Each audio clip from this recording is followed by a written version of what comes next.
Hello everyone, welcome to the Logical Studies YouTube channel and I am your friend advocate लक्ष्य कुमार सिंह। कैसे हैं आप सब लोग? अच्छे होंगे। तो जैसा कि आप सब लोग अपनी स्क्रीन पर देख रहे हैं, आपके सामने है jurisprudence master notes as per UGC NET syllabus. तो जी हाँ, हम जूरिस्प्रूडेंस को यूजीसी नेट सिलेबस के हिसाब से पूरा का पूरा पढ़ने वाले हैं और पूरा इन नोट्स की हेल्प से पढ़ेंगे। बिल्कुल यूजीसी नेट सेंट्रिक हमने इन नोट्स को बनाया है और उसी हिसाब से हम अपने लेक्चर में कंप्लीट जितना भी सिलेबस जूरिस्प्रूडेंस का नेट के एग्जाम में आता है उसको करेंगे। एक बार आप देख लीजिए कि इसमें हम क्या क्या करने वाले हैं। सबसे पहले देख लेते हैं डेफिनेशंस को हम कवर करेंगे। उसके बाद सेकंड टॉपिक आ जाता है आपका nature of law, then source of law, उसके बाद स्कूल ऑफ जूरिस्प्रूडेंस जो बहुत इंपॉर्टेंट है और जिनमें सबसे ज्यादा क्वेश्चंस बनते हैं। Right guys? उसके बाद इसमें कौन कौन से स्कूल हैं? आपका एनालिटिकल स्कूल हो गया, हिस्टोरिकल स्कूल ऑफ जूरिस्प्रूडेंस हो गया, then sociological school of jurisprudence, philosophical school of jurisprudence, realist school of jurisprudence. यहाँ पर एक खास बात यह है कि ये स्कूल्स ना बड़ा मैसी सा कर देते हैं, समझ में नहीं आता है। इसको याद करें तो उसको भूल जाएं, उसको भूल जाएं तो किसको याद करें। तो हमने क्या किया है, पूरे जितने भी थिंकर्स हैं उनको डिटेल में इसमें दिया है। उसके लिए एक सुपर मास्टर टेबल भी बनाई है, उस थिंकर को याद रखने के लिए निमोनिक्स भी दिए हैं। मेमोरी ट्रिगर क्या होगा एग्जाम में, क्योंकि समय बहुत कम होता है। डी डे वाले दिन आपको तो डिलीवर करना होता है, इतने दिन तैयारी करोगे फिर डिलीवर करोगे तो भूल जाओगे, कैसे चलेगा। तो वो सारा आपको इसमें देखने को मिलेगा। Then we have law and morality, उसके बाद concepts of right and duties, then legal personality, जितना भी आपका सिलेबस है यूजीसी के हिसाब से। फिर concept of property ownership and possession, concept of liability, then law, poverty and development और global justice, then last but not the least modernism and post modernism. इस पर बहुत कम कंटेंट मिलता है, ग्लोबल जस्टिस हो गया आपका, मॉडर्निज्म एंड पोस्ट मॉडर्निज्म, लेकिन हमने इसमें सब कुछ इंक्लूड किया है। तो चलिए आज हम शुरू करेंगे डेफिनेशन से। Right guys? तो मैं यहाँ पर अपना पेन सेलेक्ट कर लेता हूँ कि मुझे कौन सा पेन यूज करना चाहिए। कलर हम यूज करते हैं, चलिए रेड ले लेते हैं। ठीक है, तो अब हम आगे बढ़ेंगे और डेफिनेशंस की तरफ चलेंगे।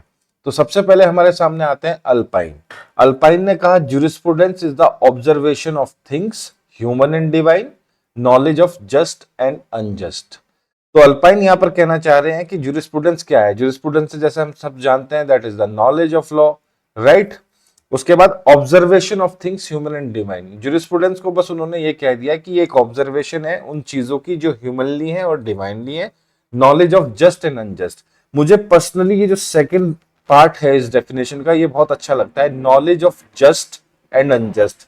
जस्ट का मतलब क्या हो गया? न्यायोचित, जो न्यायपूर्ण है, न्यायपूर्ण है। और अनजस्ट क्या हो गया? जो अन्यायपूर्ण है। मतलब यहां पर अल्पाइन कहना चाह रहे हैं नॉलेज ऑफ जस्ट और अनजस्ट, आपको पता होना चाहिए कि न्यायोचित क्या है और अन्यायपूर्ण क्या है। इसी के साथ इन्होंने ऐड कर दिया कि observation of things human and divine. Divine तो आप सब जानते होंगे कि कहां से आया होगा, राइट। पहले कहते थे ना rex lex king is the law, अब हो गया है lex rex law is the king, law is about everyone, right. तो वहां से ये डिवाइन आप देख सकते हैं। उसके बाद आते हैं सबसे फेमस थिंकर हैं John Austin. Jurisprudence is the philosophy of positive law. तो जूरिस्प्रूडेंस को इन्होंने बताया कि ये फिलोसफी है किसकी? पॉजिटिव लॉ की। अब सबसे पहले हम देखेंगे कि पॉजिटिव लॉ होता क्या है। Positive law is a law made bye sovereign. Again यहां पर हमारे सामने एक शब्द आ गया है सॉवरन। सॉवरन हम कहते हैं किसको? संप्रभु, राइट। सॉवरनिटी आप लोगों ने सुना होगा, सॉवरनिटी होती है संप्रभुता, यानी कि कोई देश जो सॉवरन है, इसका क्या मतलब हुआ? वो अपने इंटरनल और एक्सटर्नल मैटर्स में डिसीजन लेने के लिए कंप्लीटली इंडिपेंडेंट है, वो किसी का दखल उसमें बर्दाश्त नहीं करेगा। होता है ना, जब पाकिस्तान कश्मीर के बारे में कुछ कह देता है तो हमारी जो मिनिस्ट्री ऑफ एक्सटर्नल अफेयर्स है, विदेश मंत्रालय, तुरंत प्रेस कॉन्फ्रेंस करके ये कहते हैं कि कश्मीर हमारा आंतरिक मामला है, इसके बारे में आप नहीं बोल सकते। तो पॉजिटिव लॉ वो लॉ होता है जिसको सॉवरन बनाता है। अब सॉवरन इंडिपेंडेंट है तो उसने लॉ बनाया तो उसको पॉजिटिव लॉ कहेंगे। यहां पर ऑस्टिन के बारे में एक खास चीज ये है कि ऑस्टिन पहले ऐसे ज्यूरिस्ट थे जिन्होंने ज्यूरिस्प्रूडेंस को साइंस माना है, विज्ञान माना है, राइट। ये नोट कर लीजिएगा, Austin is the first one two say that jurisprudence is a science. इसके बाद अगेन आते हैं सामंट के पास। सामंट कहते हैं jurisprudence is the science of first principle of law. Salmond के हिसाब से ज्यूरिस्प्रूडेंस जो है वो फर्स्ट प्रिंसिपल ऑफ लॉ की साइंस है। बड़ी ही सिंपल डेफिनेशन है, ज्यादा लॉजिक निकालने की इसमें आवश्यकता नहीं है। और इनको हम अपन याद कैसे करेंगे। इनके लिए हमने एक सुपर मास्टर टेबल बनाई है। पहले ये डेफिनेशंस कवर कर लेते हैं। तो ये जो सुपर मास्टर टेबल आप अपनी स्क्रीन पे देख रहे हैं, मेमोरी ट्रिगर क्या रहेगा, चीजें कैसी रहेंगी, कीवर्ड क्या रहेगा, सिंप्लीफाइड डेफिनेशन क्या रहेगी, वो वहां पर हम देखेंगे। तो बस आप एक बार समझिए कि कहना क्या चाहते हैं। उसके बाद हम चलेंगे करे के पास। करे कहते हैं jurisprudence is the science of law. Jurisprudence जो है वो विधि का विज्ञान है, साइंस ऑफ लॉ है। Then we have Holland. Jurisprudence is the formal science of positive law. अब हमने देखा कि पॉजिटिव लॉ एक तो ऑस्टिन ने कहा याद रखना, और पॉजिटिव लॉ के बारे में हॉलैंड ने भी बात करी है। पॉजिटिव लॉ क्या हुआ? Positive law is a law which is made by the sovereign. तो हॉलैंड ने क्या कहा? Jurisprudence is the formal science of positive law. Formal का मतलब क्या होता है? औपचारिक, राइट? फॉर्मल का मतलब होता है औपचारिक। तो यहां पर हॉलैंड कहना चाह रहे हैं हमारा जो जुरिस्प्रूडेंस है वो फॉर्मल साइंस है किसकी? पॉजिटिव लॉ की। जो positive law which is made by the sovereign, उसकी जो फॉर्मल साइंस है that is the jurisprudence according to the Holland. अब यहां इन्होंने फॉर्मल साइंस को भी डिफाइन करना पड़ेगा। It deals with not the concrete detail but only with the fundamental principle underlying them. तो फॉर्मल साइंस से यहाँ पे अभिप्राय ये हो जाता है, मतलब ये हो जाता है कि ये कॉन्क्रीट डिटेल्स के बारे में नहीं बताता हमें, ये बताता है कि इसके फंडामेंटल प्रिंसिपल्स क्या हैं, इस पर्टिकुलर लॉ के मूलभूत प्रिंसिपल्स क्या हैं, मूलभूत सिद्धांत क्या हैं, जिनके ऊपर ये पूरा का पूरा लॉ खड़ा है। Then we have Allen. Allen कहते हैं कि jurisprudence is a scientific synthesis of essential principle of law. इन्होंने बहुत ही अच्छा रास्ता चुना एलन ने। एलन ने ज्यादा इसको मैसी करने की कोशिश नहीं की। एलन ने कहा जुरिस्प्रूडेंस जो है वो साइंटिफिक सिंथेसिस है। सिंथेसिस का मतलब यहां पर क्या हो गया? मिश्रण, ठीक है? मिश्रण कह लीजिए, मिलावट कह लीजिए, सम्मेलन कह लीजिए। तो एलन ने कहा jurisprudence is the scientific synthesis of essential principles of law. जो लॉ के एसेंशियल प्रिंसिपल्स है ना, उनका साइंटिफिक मिश्रण है जुरिस्प्रूडेंस। एलन ने ऐसा कह दिया। Then we come to Keeton. Keeton कहते हैं jurisprudence is the study and the systematic arrangement of the general principle of law. देखिए जुरिस्प्रूडेंस में अपन लोग इसलिए ही परेशान हो जाते हैं क्योंकि हमें लगता है बहुत सारी चीजें अगेन एंड अगेन रिपीट हो रही हैं। Scientific synthesis of essential principle of law, general principle of law, formal science of positive law, right, first principle of positive law, right. लेकिन आपको कंफ्यूज नहीं होना, आपको कोर में जाना है कि हमें समझना है कि कहना क्या चाहता है पर्टिकुलर थिंकर। जैसे जैसे हम जुरिस्प्रूडेंस में आगे बढ़ेंगे, बाद में एक बाइफर्केशन आएगा स्कूल्स ऑफ जुरिस्प्रूडेंस में। एनालिटिकल स्कूल है, सोशियोलॉजिकल है, फिलोसफिकल है, एनालिटिकल मैंने बता दिया आपको। तो ये जितने भी रियलिस्टिक स्कूल हैं, तो आपको इनकी विचारधारा वहां से अलग होती हुई दिखाई देगी। लेकिन कुछ थिंकर्स रहे हैं जैसे मॉन्टेस्क्यू, आपको कई जगह देखने को मिलेंगे। तो बस इनके बेसिक आइडिया को समझना है, सारी चीजें अपने आप क्लियर हो जाएंगी, राइट। तो कीटोन ने कहा jurisprudence is study and systematic arrangement of general principles of law. Jurisprudence जो है वो स्टडी है और सिस्टमेटिक अरेंजमेंट है किनका? जनरल प्रिंसिपल्स ऑफ लॉ को, जिनको आपने सिस्टमेटिकली अरेंजमेंट किया है उसके बारे में आपको पढ़ना है, राइट। क्रिमिनल के लिए ये कानून है, सिविल के लिए ये कानून है, ठीक है, कॉन्ट्रेक्चुअल लॉज के लिए ये कानून है।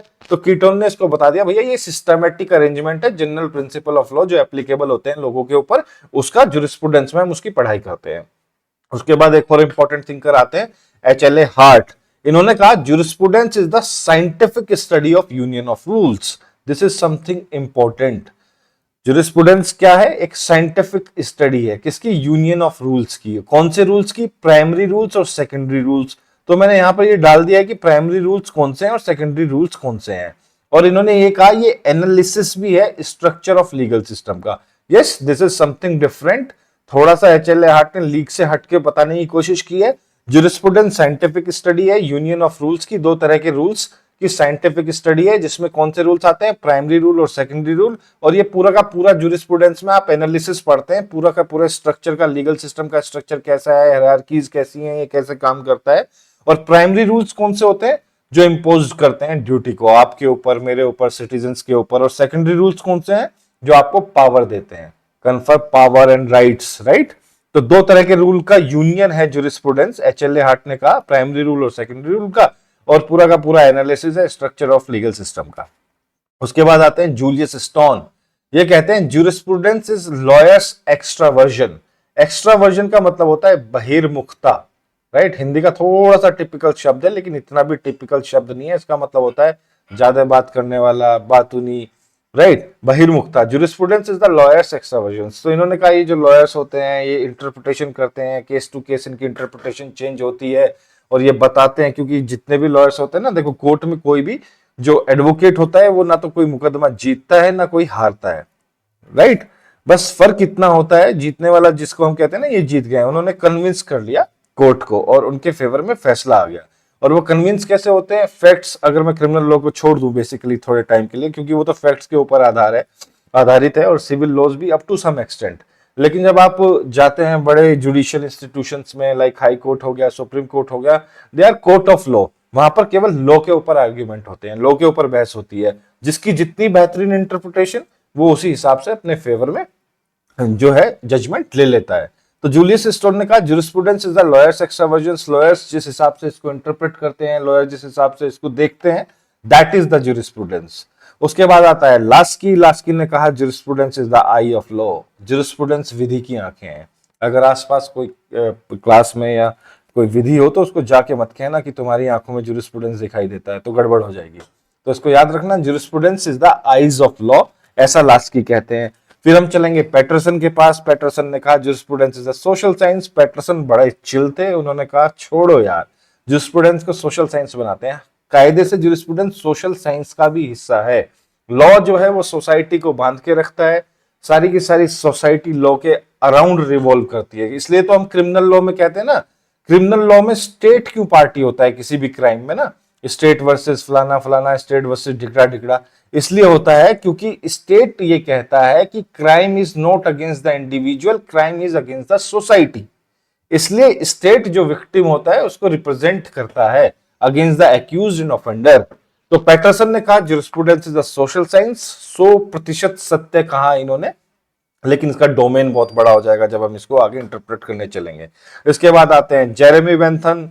जुरिस्प्रूडेंस इज आर्ट और science of law. Jeremy Bentham ने कहा जुरिस्प्रूडेंस आर्ट है या साइंस ऑफ लॉ है। बड़ी मतलब इन्होंने एक ऐसी डेफिनेशन दे दी जनरल सी, भैया अपने हिसाब से सोचते रहो, मैंने तो बता दिया कि जुरिस्प्रूडेंस इज आर्ट और साइंस ऑफ लॉ। यहां पर एक दो बाइफर्केशन आते हैं। एक तो इनका आता है जेरेमी बेंथन के द्वारा किया हुआ एक्सपोजिटोरियल जुरिस्प्रूडेंस। अब एक्सपोजिटोरियल का मतलब क्या होता है? एक्सपोजिटोरियल का मतलब होता है व्याख्यात्मक। व्याख्या सुनिए हिंदी में, भैया इसकी व्याख्या कर दो, मतलब इसको इंटरप्रेट कर दो, ठीक है। Expository jurisprudence, law as it is, ये कहता है कि जैसा कानून है, विधि जैसी है वैसा का वैसा। और सेंसोरियल जुरिस्प्रूडेंस कहता है law as it ought to be, ठीक है, लॉ को कैसा होना चाहिए, ठीक है। वैसे सेंसोरियल का एक मतलब होता है आलोचनात्मक, जब आप क्रिटिसाइज करते हैं किसी चीज को। तो एक्सपोजिटोरियल जुरिस, याद रखना जेरेमी बेंथन ने कहा जुरिस्प्रूडेंस या तो साइंस है या आर्ट है, लेकिन बाद में बाइफर्केशन दिए एक्सपोजिटोरियल जुरिस्प्रूडेंस के रूप में और सेंसोरियल जुरिस्प्रूडेंस के रूप में। तो एक्सपोजिटोरियल कैसा हो गया? लॉ एज इट इज, जैसा इसको होना चाहिए, लॉ एज इट इज जैसा ये है। और सेंसोरियल जुरिस्प्रूडेंस क्या हो गया? Law as it ought to be, जैसा इसको होना चाहिए। ये जेरेमी बेंथन से कनेक्ट करके रखना, as it is as it ought to be, right guys. उसके बाद चलते हैं प्रोफेसर डीन रोस्को पाउंड के पास। इन्होंने कहा jurisprudence is a science of law, tribunal, administration of justice. एक चीज याद रखना, जब भी आगे प्रिपरेशन आप लोग कर रहे हैं तो जितने भी जूरिस्ट हुए हैं जिन्होंने इसको साइंस कहा है या पॉजिटिव कहा है, उनको अलग से एक कॉलम बना के लिख लेना, ताकि आपको याद रहे कि जुरिस्प्रूडेंस साइंस है, कितने लोगों ने ये कहा, राइट। तो आगे चलते हैं। डीन रोस्को पाउंड कहते हैं jurisprudence is a science of law, tribunals, administration of justice. तो आपको याद होगा डीन रोस्को पाउंड की एक थ्योरी हम पढ़ेंगे आगे जब हम स्कूल्स करेंगे, थ्योरी ऑफ सोशल इंजीनियरिंग। ये किसने दी थी? डीन रोस्को पाउंड ने दी थी। और ये जो सोशल इंजीनियरिंग है ये किसके अराउंड रिवॉल्व करती है? एडमिनिस्ट्रेशन ऑफ जस्टिस के अराउंड, ठीक है। उसके बाद आते हैं Hans Kelsen. Jurisprudence is the pure theory of law. इन्होंने कहा कि जुरिस्प्रूडेंस जो है वो लॉ की प्योर थ्योरी है। और हेंस केल्सन की एक प्योर थ्योरी ऑफ लॉ हम पढ़ते भी हैं आगे जाके, जिसमें ये कहते हैं कि एक ग्रुंड नॉर्म होता है, GURNDNORM, ये सबसे बड़ा वो होता है, एक रूल होता है, लॉ होता है, बाकी सब इसके नीचे होते हैं। एक हायरार्की केल्सन ने दी है, हम प्योर थ्योरी ऑफ लॉ में उसको पढ़ेंगे। तो ये तो याद हो जाएगा आपको, हेंस केल्सन कहते हैं कि jurisprudence is the pure theory of law, क्योंकि एग्जाम में भी इसके बारे में बहुत पूछते हैं। उसके बाद चलेंगे हम Oliver Wendell Holmes Junior. Life of law has not been logic, it has been experience. मुझे ओलिवर से ज्यादा चिल बंदा आज तक कोई नहीं लगा है। इन्होंने सीधा कहा है लाइफ ऑफ लॉ लॉजिक नहीं है भैया, बिल्कुल भी, ये एक्सपीरियंस है। अगर हम देखें जो लॉ है वो इवोल्व हुआ है टाइम टू टाइम, तभी तो आपको इतने सारे स्कूल्स देखने को मिलते हैं। स्कूल्स ऑफ जूरिस्प्रूडेंस में एनालिटिकल हो गया, फिलोसफिकल हो गया, सोशियोलॉजिकल हो गया, रियलिस्ट हो गया, हिस्टोरिकल स्कूल हो गया, क्यों देखने को मिलते हैं? It has been experience. ये कैसे ग्रो हुआ है? धीरे धीरे इवोल्व हुआ है लॉ। तो इसलिए ओलिवर वेंडल होम्स ने कहा life of the law has not been logic. हालांकि इन्होंने कहा है तो इसको ऐसा का ऐसा देखना, लेकिन आप इसको लॉजिक तक रेस्ट्रिक्ट नहीं कर सकते हैं। It has been experience. आपने देखा होगा हमारे इंडियन कॉन्स्टिट्यूशन को हम लिविंग कॉन्स्टिट्यूशन कहते हैं। क्यों कहते हैं हम इसको लिविंग कॉन्स्टिट्यूशन? क्योंकि ये सांसें ले रहा है? नहीं, इसलिए नहीं, क्योंकि इसके पास एक प्रोविजन है कि ये चेंजिंग नीड्स ऑफ सोसाइटी के हिसाब से अपने आप को चेंज कर सके। अमेंडमेंट प्रोसीजर याद आ गया, राइट? और क्यों चेंज करेगा? क्योंकि इट हैज बीन एक्सपीरियंस। पुरानी चीजों को छोड़ना पड़ेगा जो अब तर्क संगत नहीं रही हैं, जो अब लॉजिकल नहीं रही हैं, राइट, जिनकी अब आवश्यकता नहीं है। नए कानून लाने पड़ेंगे, हमारे सामने नए चैलेंजेस आ रहे हैं, और ये चीजें कैसे आती हैं? एक्सपीरियंस से आती हैं। इसलिए ओलिवर वेंडल होम्स जूनियर ने कहा life of the law has not been logic, it has been experience. उसके बाद आते हैं हम कार्ल लेविन्स के पास। jurisprudence is the study of what the जजेस are doing in fact, right? क्योंकि अगर हम देखते हैं हाई कोर्ट और सुप्रीम कोर्ट, उनके जो प्रेसिडेंट हैं वो चलते हैं, राइट? उनके प्रेसिडेंट को अगर आप कोर्ट करते हो, कोर्ट में वो जजमेंट देते हो, तो उनको फॉलो करना पड़ता है कोर्ट को। तो कार्ल लेविन ने सीधा सा कहा jurisprudence क्या है भैया? ये स्टडी है किस चीज की, जजेस क्या कर रहे हैं, जजेस किस तरह का डिसीजन दे रहे हैं, जजेस किस तरह की इंटरप्रिटेशन कर रहे हैं। तो कार्ल लेविन ने कहा कि jurisprudence is the study of what the जजेस are doing in fact, right guys? उसके बाद आते हैं डॉक्टर एमजे सेटना। ये कहते हैं jurisprudence is the study of the fundamental legal principles plus philosophical plus historical plus sociological basis and analysis of legal concept. तो doctor MJ सेट्टा ने लगभग सब कुछ इंक्लूड कर लिया है। इन्होंने कहा है कि jurisprudence स्टडी है फंडामेंटल लीगल प्रिंसिपल्स के साथ, फिलोसॉफिकल बेसिस की, हिस्टोरिकल बेसिस की, सोशियोलॉजिकल बेसिस की, और एनालिसिस है किस चीज का? लीगल कंसेप्ट्स का। तो डॉक्टर एमजे सेट्टा से आपको याद आ जाएगा कैसे? Fundamental legal principal plus philosophical, historical, sociological, मतलब जिन्होंने ओवरऑल 3-4 स्कूल्स को रिलेट कर दिया है और एनालिसिस की बात की है लीगल कंसेप्ट की, वो डेफिनेशन किसकी है? डॉक्टर एमजे सेट्टा की। देखो ये तो मुझे भी पता है और आपको भी पता है कि आप बिल्कुल भी बाय हार्ट शायद ना करें, बस कॉन्सेप्ट को समझेंगे, कीवर्ड्स को ढूंढेंगे, किस थिंकर ने क्या कहा है। अगर एग्जाम में डेफिनेशन पूछती है तो आप टिक कराएंगे। अब चलते हैं ऑगडन एंड रिचर्ड के पास। jurisprudence is means any thought and writing about law. इन्होंने कहा jurisprudence का मतलब क्या है? कोई भी विचार या कोई भी किसी ने कोई लेख लिख दिया हो लॉ के बारे में, वो सब jurisprudence में इंक्लूड होता है। ठीक है, बहुत अच्छी बात है कि आप लॉ के बारे में कुछ लिख रहे हैं, या लॉ के बारे में आपके दिमाग में कोई थॉट है, चीजों को कैसे काम करना चाहिए, कैसा लॉ होना चाहिए। ठीक है, जैसा अभी हमने ऊपर पहुंचा था, थोड़ा सा मैं आपको लिंक कर देता हूं। जब हम जेरेमी बेंथम की बात करते हैं, law as it is, law कैसा है, law as it ought to be, यानी कि कैसा होना चाहिए, तभी तो आप कुछ लिखने जा रहे हैं। कोई थॉट प्रोसेस जिसको आपने टेक डाउन कर लिया, नोट डाउन कर लिया। तो ऑगडन एंड रिचर्ड ने कहा jurisprudence is means any thought and writing about law. उसके बाद आते हैं Dias and Hughes. No proper meaning of term of jurisprudence, any thought और writing about concept of law, social function और purpose of law are fit subject for jurisprudence। तो इन्होंने सीधा कह दिया भैया आप कोई प्रॉपर मीनिंग नहीं दे ही नहीं सकते टर्म jurisprudence को। कोई भी विचार या कोई भी राइटिंग किसके बारे में? लॉ के बारे में, या किसी भी कॉन्सेप्ट के बारे में, लॉ के सोशल फंक्शन और पर्पज ऑफ लॉ, ये सारे के सारे फिट बैठते हैं jurisprudence में आने के लिए, राइट? ठीक है, उसके बाद आते हैं जीसी ली।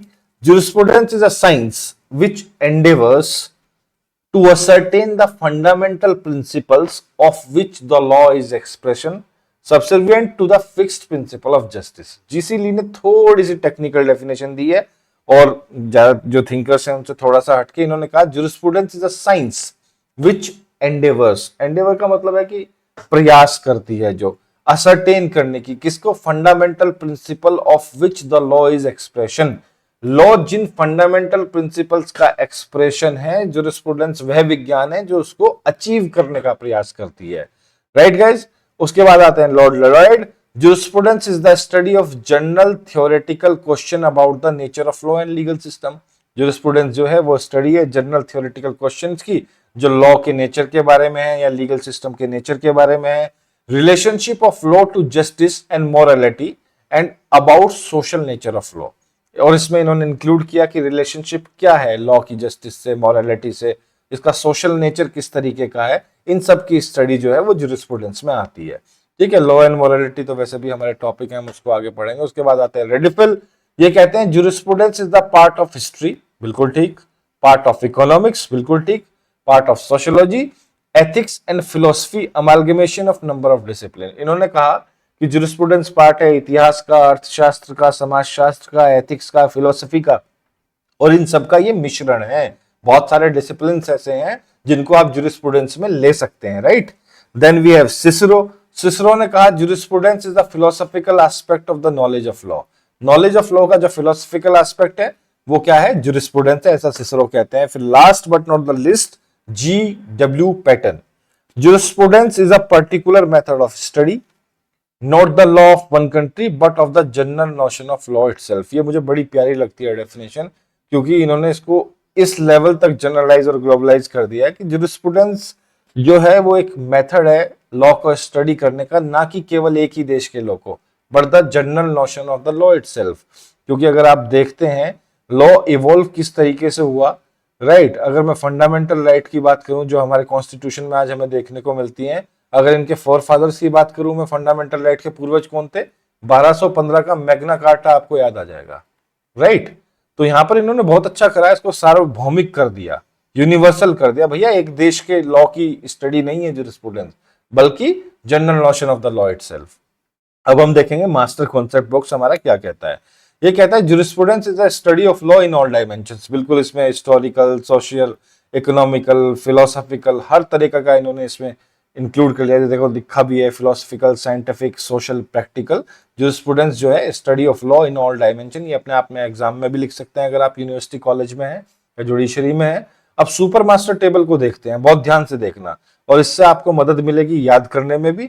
और ये जो डेफिनेशंस है, ये सिंप्लीफाइड डेफिनेशन और कीवर्ड्स क्या है। अल्पाइन का जैसे कि हमने डिस्कस किया था, कीवर्ड याद रख लेना, ह्यूमन, डिवाइन कहा था ना इन्होंने। अल्पाइन ने सबसे ऊपर, अगर आपको याद आ रहा हो तो, अल्पाइन ने क्या कहा था, अल्पाइन ने कहा था jurisprudence is the observation of things, human and divine, knowledge of just and unjust. तो हमारी सुपर मास्टर टेबल में हमने जो कीवर्ड उठाया है वो कहता है कि अल्पाइन के कीवर्ड क्या है, human plus divine, just and unjust. Simplified definition क्या हो जाएगी, study of human and divine justice, बिल्कुल ठीक। मेमोरी ट्रिगर आप इसको जस्टिस कर सकते हैं या जस्ट और अनजस्ट कर सकते हैं, अपनी सहूलियत के हिसाब से देखिएगा। फिर आते हैं हमारे Austin, positive law by sovereign. करा था ना पॉजिटिव लॉ क्या होता है, ठीक है, law made by the sovereign, और law is a command of sovereign, ये भी इन्होंने कहा है ऑस्टिन ने। तो आप ऑस्टिन की इस डेफिनेशन को याद कर सकते हैं, मेमोरी ट्रिगर रहेगा कमांड, ठीक है। फिर आते हैं Salmond, first principle of law, study of basic principles, basic legal principles. तो हमारा मेमोरी ट्रिगर इसके लिए रहेगा प्रिंसिपल्स, राइट। फिर आते हैं हॉलैंड, जिन्होंने कहा था फॉर्मल साइंस ऑफ लॉ, यानी कि आपको स्टडी करना है एब्स्ट्रैक्ट लीगल रूल्स को। तो याद रखना है abstract is the memory trigger, और कीवर्ड क्या हो जाएंगे, फॉर्मल साइंस ऑफ लॉ।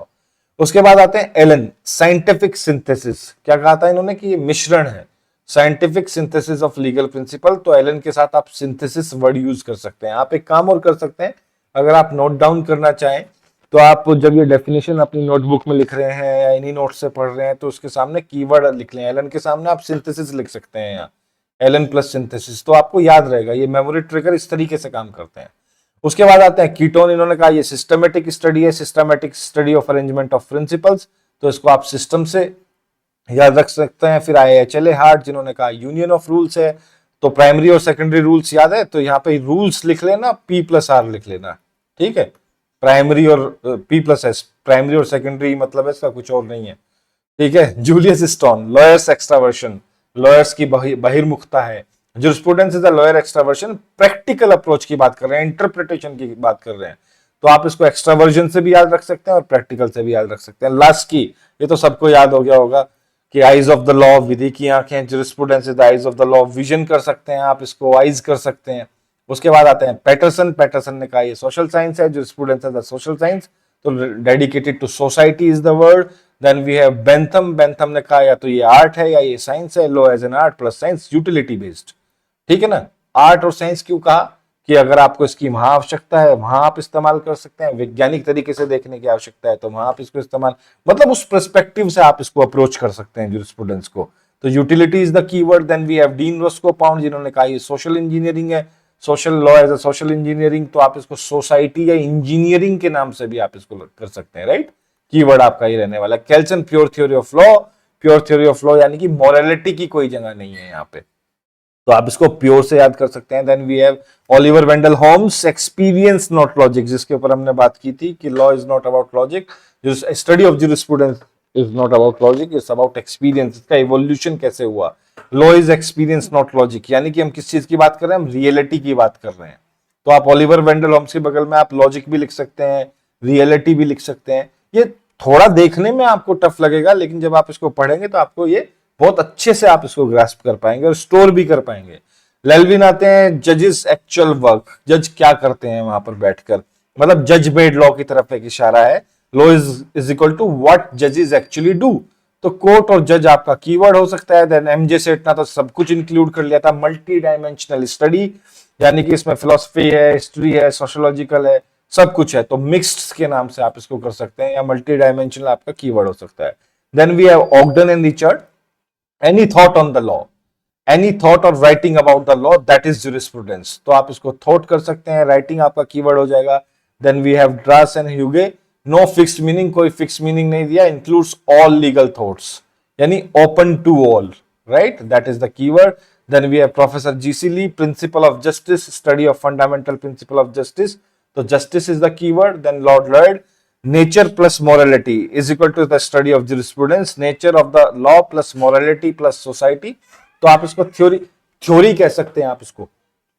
उसके बाद आता है रेडिफल, जो कहते हैं कि ये मल्टी डिसिप्लिनरी है, law as a mixture of history, sociology, ethics and philosophy, ठीक है, तो कीवर्ड रहेगा मिक्स्ड। देन सिसरो आते हैं, जिन्होंने कहा कि law as a philosophical knowledge, तो फिलोसफी से आप सिसरो को रिलेट कर सकते हैं। देन जीडब्ल्यू पैटर्न, जो कहते हैं जनरल नोशन ऑफ लॉ, जिसको मैंने कहा था कि ये इन्होंने सब कुछ इसमें इंक्लूड कर लिया, study of general concept of law, not a specific country, right, तो आप इसको यूनिवर्सल कर सकते हैं। अब यहाँ पे मैंने इंक्लूड किया है क्लासिफिकेशन ऑफ डेफिनेशन, अगर आप करना चाहें तो ये आपकी सुविधा के लिए है, खासकर यूजीसी नेट जो देने जा रहे हैं, जेआरएफ को जो टारगेट कर रहे हैं। तो ये कहते हैं कि कैटेगरी एनालिटिकल और पॉजिटिविस्ट, जिसमें ऑस्टिन आते हैं, हॉलैंड आते हैं, केल्सन आते हैं, जो कोर आइडिया देते हैं लो एज इट इज, जैसा ही है वैसा ही रखो इसको। फिर फिलोसॉफिकल वाले आते हैं, जिसमें सिसरो कांत टाइप थिंकिंग वाले लोग आते हैं, लॉयड आते हैं, जो कहते हैं लॉ के साथ मोरालिटी भी चलनी चाहिए। आगे जब हम अपने लेक्चर्स पढ़ेंगे ना, तब जाके आपको ये बहुत अच्छे से आएगी टेबल समझ में। उसके बाद आता है सोशोलॉजिकल कैटेगरी, जिसमें पाउंड और पैटरसन आ जाते हैं, जो लॉ प्लस सोसाइटी को साथ लेकर चलते हैं। फिर रियलिस्ट आते हैं, इसमें भी रियलिस्ट में भी दो पढ़ेंगे हम, अमेरिकन रियलिस्ट, स्कैवेंडियन रियलिस्ट, जिसमें होम्स और लेल्विन मुख्य हैं। ये कहते हैं लॉ इन एक्शन, ये कर क्या रहा है, किस तरीके से चल रहा है। फिर आते हैं मिक्स, जिसमें सेटना और रेडिफल जैसे थिंकर्स आ गए, जो मल्टी डिसिप्लिनरी कहते हैं। तो आज के इस लेक्चर को हम यहीं वाइंड अप करेंगे। तो गाइस, आप हमें फॉलो कर सकते हैं www.logicalstudies.com पे, टेलीग्राम का लिंक है TLS UGC नेट लॉ, और व्हाट्सएप है 7302606241, और आप कमेंट सेक्शन में फीडबैक भी शेयर कर सकते हैं। और ये जो आप देख रहे हैं नोट्स की, इसकी PDF मैं आपको बता दूंगा, टेलीग्राम चैनल पर डाल दूंगा मैं इसको, आप वहां से इसको डाउनलोड कर सकते हैं। And thank you very much. Feedback जरूर छोड़िएगा, अपना कमेंट सेक्शन में बताइएगा, कुछ इंप्रूव करना है, कुछ सुधार करना है। So this is your friend Advocate Lakshya Kumar Singh signing off for the day. Thank you very much.